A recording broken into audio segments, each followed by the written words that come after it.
This is a 200SX with the 4-litre V8 1UZ with a massive turbo.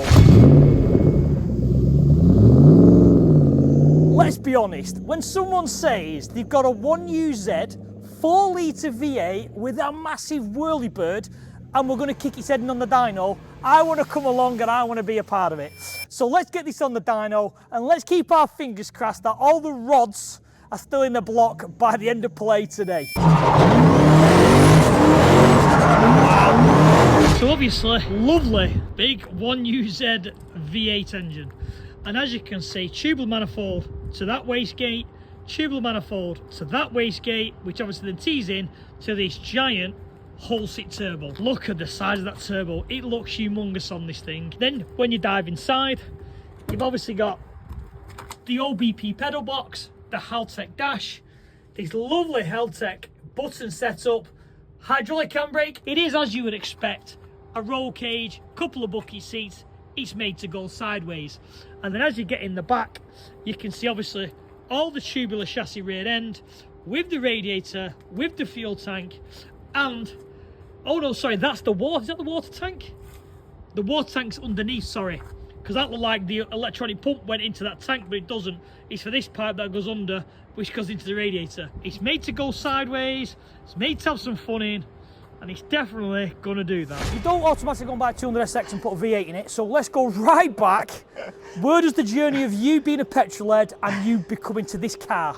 Well, that does go back quite some time. Early 2006, I had a Subaru Impreza. Quite quickly fell in love with Japanese cars. My brother had a 200SX. Since that point, I've then owned 15 of these. This is the 15th one. So you've got a bit of addiction for these, okay, right. I do like these. I had an S13, which is the one with the flip-up lights, and I've had an R32 Skyline. In about 2008, before this conversion was done, I'd always had dreams of putting a 1UZ in it. This engine's a 1UZ from a Sora or an LS400. Lexus. Lexus, yeah. Lexus, Toyota family come hand in hand. I'd tried it a few times, never really had the funds for it. Got out of cars completely, got a house, had a kid, and then got the bug again. So I bought an E46, started drifting that. Thought that would do me. Very quickly wanted another Japanese car, and this one came about. I bought this for 600 quid as a completely bare shell. I bet you could buy them no more. Can't get older than that much anymore. And I think you could get a front section off it for that. So it was literally a bare shell. It had doors and a windscreen. That was all it was. What are the specs of the engine and what's under there? So basically, it's a 1UZ from a Sora. I bought it from a guy that imported it in Glasgow. It's thought to have only done 6,000 miles and been crashed in the early 90s in Japan and left. So I thought I got a bit of a sweetheart engine, brought it back, thought I'll just open it to check, and it had never been turned over in about 30 years. Wow. So it was corroded inside. Yeah, so it was 6,000, but not a good 6,000. Yeah, I was a bit upset at that. So from that point, I completely dismantled it. I've never really built an engine before. Thought, how hard can it be? Turns out it's all right, it's not too bad. Yeah. So I opened it up, sent the heads off to John at Head Shop in Warrington, had the heads completely redone. Bulkhead back, transmission, rear diff, is that still the original? Nope. This is where Frankenstein comes into it.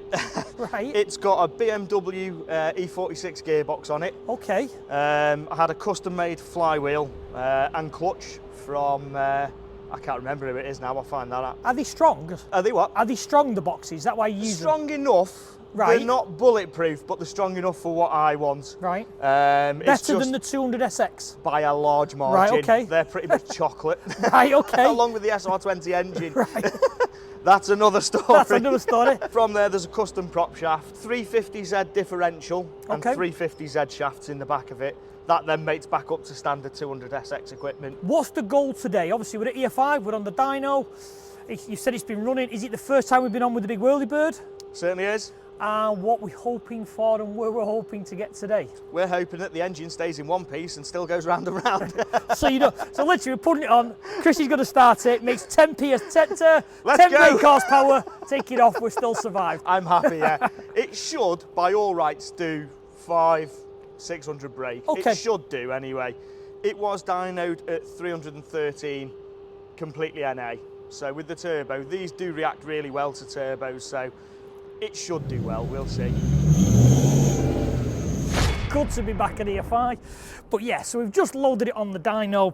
It's going to be an interesting day because this V8 can make big power, because we're guessing around a bar of boost, it should make around 600 horsepower, but with all the torque in the world.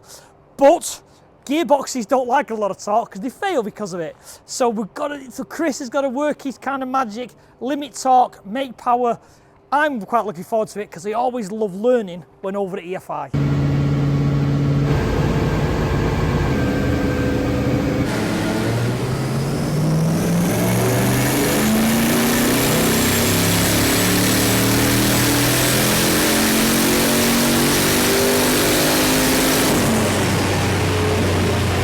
So first few pulls, well, I'll say at first, pull. I think we saw 370, pretty damn good to be fair, because when we were talking to Chris before we got it on the dyno, it used to make around 300 NA, so it was like half a bar of boost should make 450, bar of boost should make around 600. So let's get in, let's see where we end up, and let's hope it stays together.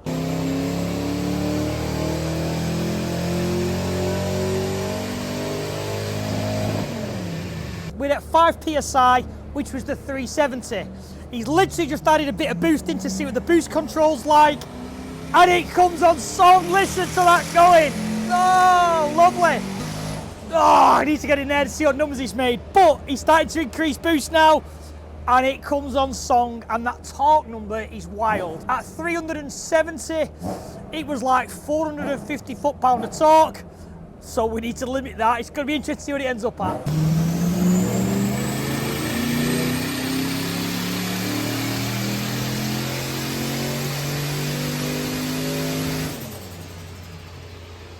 Chris has had it at, I think, 13 PSI, and it's made 470 horsepower, 470 foot-pound of torque. So now we're having a debate. We're looking online to see what the limit of the box is, the limit of the engine is, see what maximum torque people have run on these stock engines. Well, say stock big rod engines, to see where we're going to cap it, because you keep turning it up, we could have a mess on the dyno floor. So this shows the boost comes in, he's limiting it along the torque range, and then he's allowing it to rise up. Keep the torque out of the middle range by adjusting the boost, because you can see from that line to that line, he's brought it down to try and bring the torque down so he can add more power.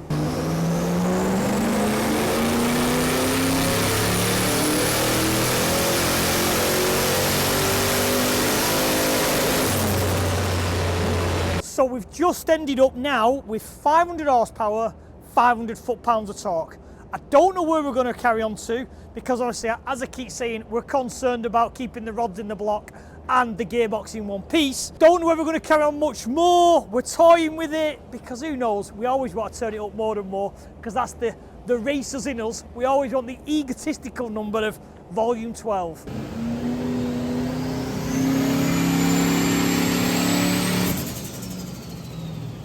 We have ended up at 480, because they've dialed it back to make it kind of survive, because wheel speed top on this is 120 mile an hour in fifth.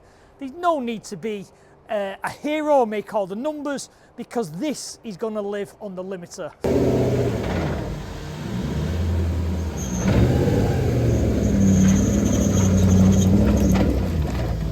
Next step for this car is to get it off the dyno, get it on the trailer, because we are going over to Anglesey to see this at Driftmusari and see what it's like in car going sideways. So we've arrived at Anglesey for Driftmusari. This is my first ever drift event I've ever been to, and potentially my first ever time in the passenger seat of a drift car. So the dyno went well, everything seems good this morning. Let's get on the track and let's see what all these skids are all about, and see if I can even work out what the fascination is with drifting.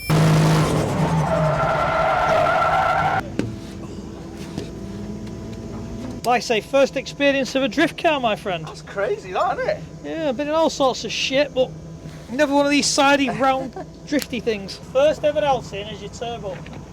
Yeah, this is the first time I've driven it, yeah. That's interesting, isn't it? And what's the power increase from the last time you was out in it? Well, it was 300 and well, it's 270 first when it was last here, and now it's just under 5, right, isn't yeah. it? So Is it a big quite a difference? bit. Drive number 1.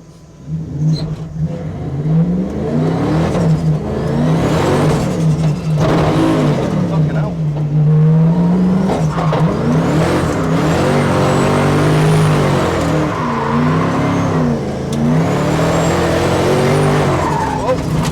He says already, I've booked it. Yeah, it's a lot quicker. It is a lot quicker.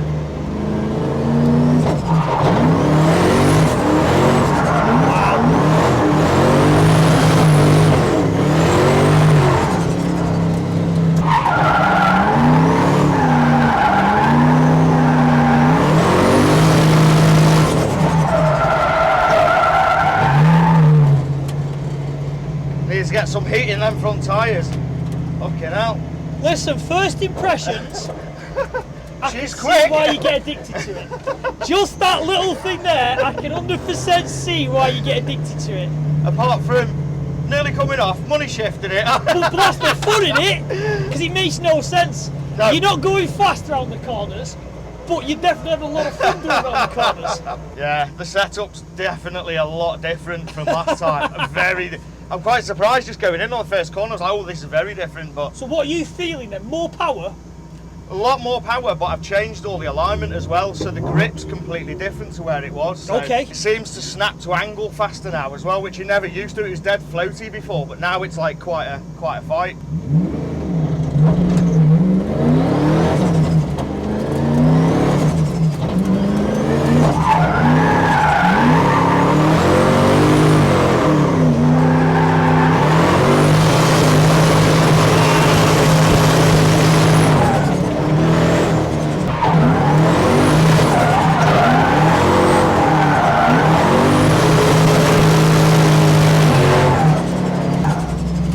Yeah, that's it. Feels better now. It's not as violent as what I thought.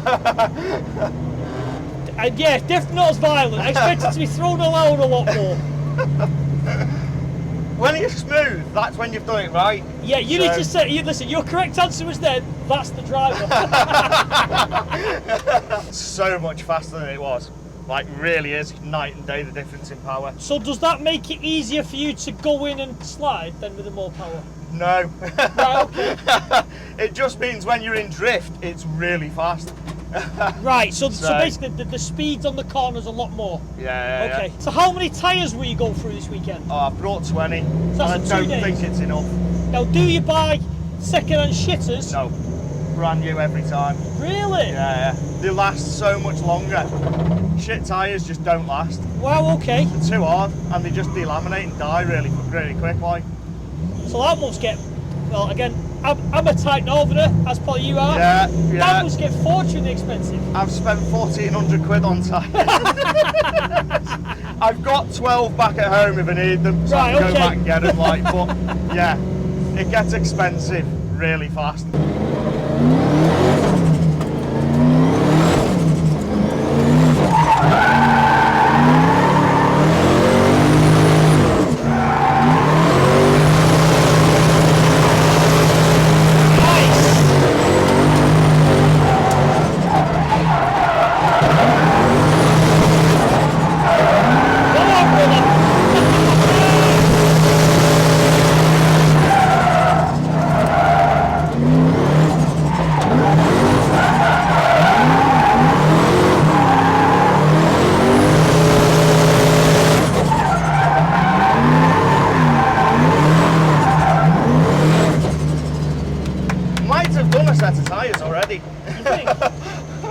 Listen, that was... It's getting there, isn't it? That was a lot more fluid where you didn't have the stop in the middle to slow and re-enter. That's the idea. It going. So what makes you think tyres go? What do you feel?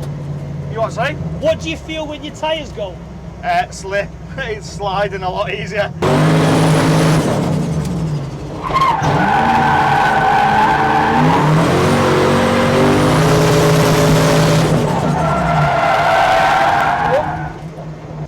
Yeah, just basically people that have never grown up. That's what we are. No, listen. Some of my videos I slag the drift lads off, and I'll tell you, it's like, oh, it's not for me, blah blah. But track is very much concentrated, This is just having a laugh. Oh yeah, massively. That's why everyone in it's so sound as well. Everyone's just out for a bit of a giggle and having fun, not taking it too seriously. Like, first impressions, I can definitely see why this gets addicted. So when you go on a track day, it kind of gets to the point where everyone's too serious, everyone's too concentrated, everyone's too focused, where this is basically everything to do with the track day, but pure silliness. But the one thing that is expensive, which again, even as a guy who's into motorsport, the amount of tyres they go through. Stu's got 20 tyres and potentially he'll go through them this weekend. It's not a cheap sport to get into. I hope you enjoyed that. Just to look into what drifting's like, just to look into how these cars are set up on the dyno, following the full story. I hope you enjoyed it. Please like and subscribe for more of this type of thing. Take care guys, and I'll see you all on the next video.